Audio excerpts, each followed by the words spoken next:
हमारे यहाँ मोतबर ख़ानदानों में, हवेलियों में क्या क्या हो जाता है, कौन कौन से वाक़यात हो जाते हैं, वो अक्सर मंजर आम पर नहीं आते। लेकिन अगस्त 2023 की बात है कि एक वीडियो वायरल हुई जिसने लोगों को चौंका दिया, उनको सदमा दिया।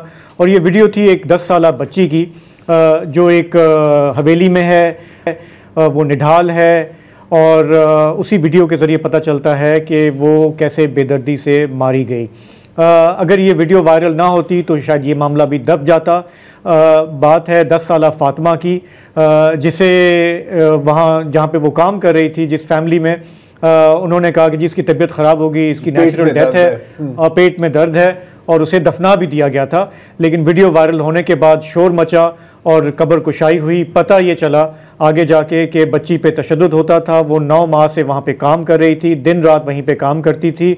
और फिर पता ये चला कि उसका रेप हुआ था और उसका मर्डर हुआ था। जब ये पूरी ख़बरें चल रही थी, हमारे प्रोग्राम पे भी इसका ज़िक्र हुआ। उस वक्त बच्ची के जो वालिदैन हैं उन्होंने दुहाई भी दी, मुज़ाहरे भी हुए थे सिंध के अंदर, और उन्होंने कहा कि हमें इंसाफ चाहिए, हम कभी भी ये जो खून है, ये जो कत्ल है, ये रायगा नहीं जाने देंगे। उस वक्त बच्ची की वालदा ने क्या कहा था, एक बयान उनका सुन लेते हैं। माँ जी हथ सां मारी वई आहे, मुंहिंजे धीउ खे कंध ते बि निशाना, मुंहिंजे धीउ जी बांह बि भॻल आहे, मुंहिंजे धीउ जी पासिरीअ में धक आहे, मूंसां इंसाफ़ थिए। तो फातिमा बुरड़ो की ये वालदा हैं शबाना बुरड़ो। अभी हाल ही में ये ख़बर आई है कि उन्होंने, जहाँ पे ये केस चल रहा था और मुल्ज़िमान गिरफ़्तार भी हैं, खैरपुर की एक जेल में हैं, एडिशनल सेशन जज की अदालत में उन्होंने एक बयान जमा कराया है जिसमें उन्होंने कहा कि अगर मुल्ज़िमान को ज़मानत दी जाती है तो उन्हें कोई एतराज़ नहीं है। ये केस जब से चल रहा है, बार बार ये ख़बरें आईं कि फ़ैमिली पर बहुत दबाव था, वो एक कमज़ोर फैमिली है, माशी तौर पे भी वो तंग थे, उनको धमकियां भी थी। जब वो अदालत में आते थे तो रेंजर्स और पुलिस की हिफाजत में आते थे।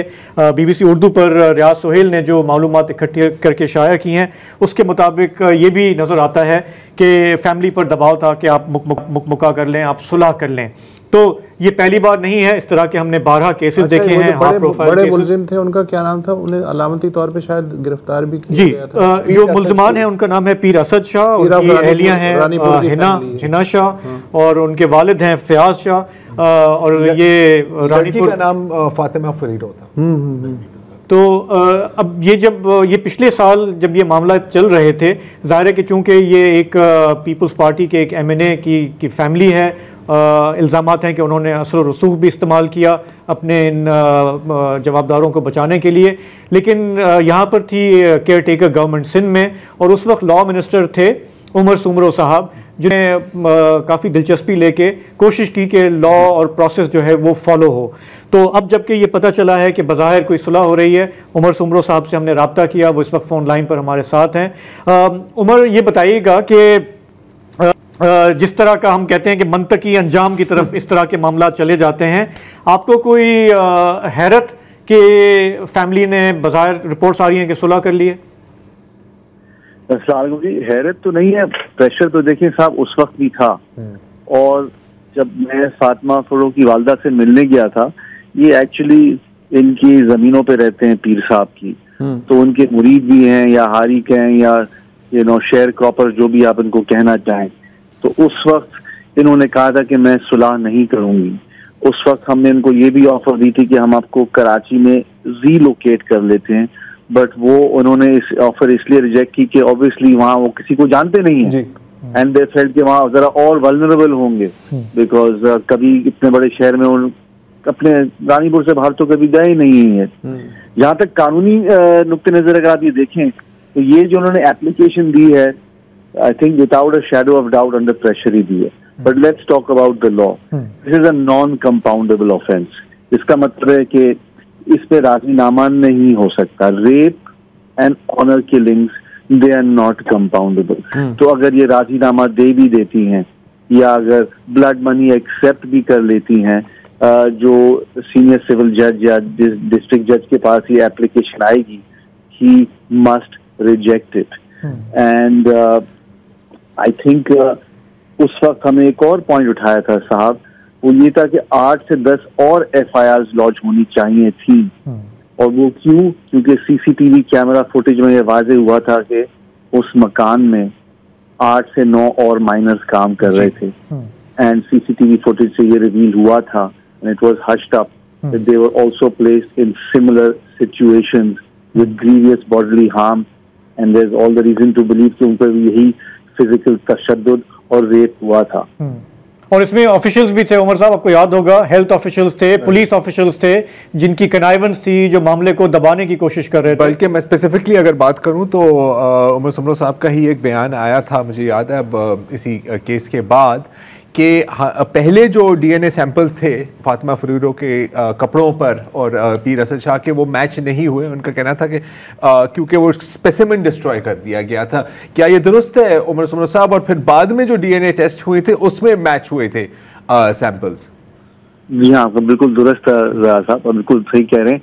जो सब्सिक्वेंट डीएनए सैंपल्स थे जो बाद में लिए गए थे, जो बेड शीट्स और बेड लिनन और पिलो कवर से मिले थे, वो हमने फिर पंजाब में लाहौर में भेजे थे, because we had reason to believe कि सिंध में जाम शोरों की तरफ एक ही एक डीएनए सेंटर था, वहाँ कुछ मैनिपुलेशन हो रही थी, और वो डीएनए सैंपल्स मैच किए गए थे।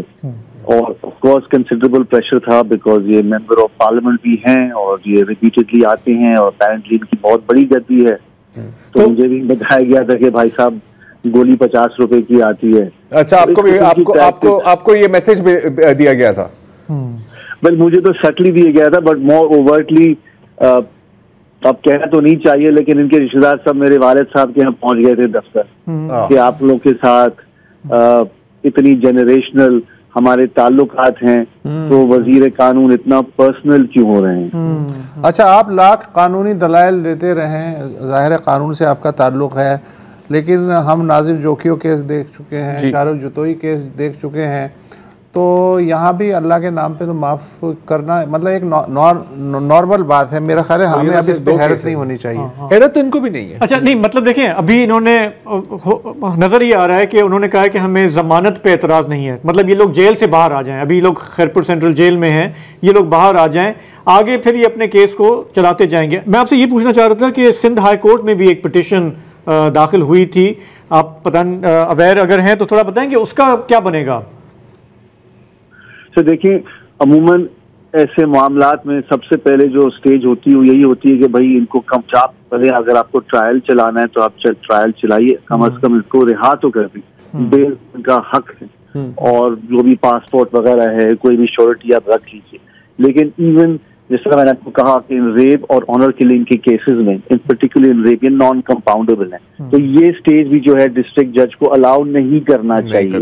It is not permissible. तो आई थिंक सिविल सोसाइटी में उस वक्त हमारे दोस्त जिब्रान नासिर साहब ने एक पिटिशन गालिबन फाइल की थी, and he is a brave man. तो अब उसी पिटिशन को उनको प्रेस करना पड़ेगा, या एक फ्रेश पिटिशन दाखिल करनी पड़ेगी। ठीक है, बिल्कुल ठीक है, नॉन कंपाउंडेबल है, उसको बेल नहीं देनी चाहिए। उमर सुमरो साहब, बहुत बहुत शुक्रिया। सॉरी, वक्त की कमी है, हमें यहाँ पे इस गुफ्तगू को छोड़ना होगा। देखते हैं आगे अदालत क्या फैसला करती है, हम फॉलो करेंगे।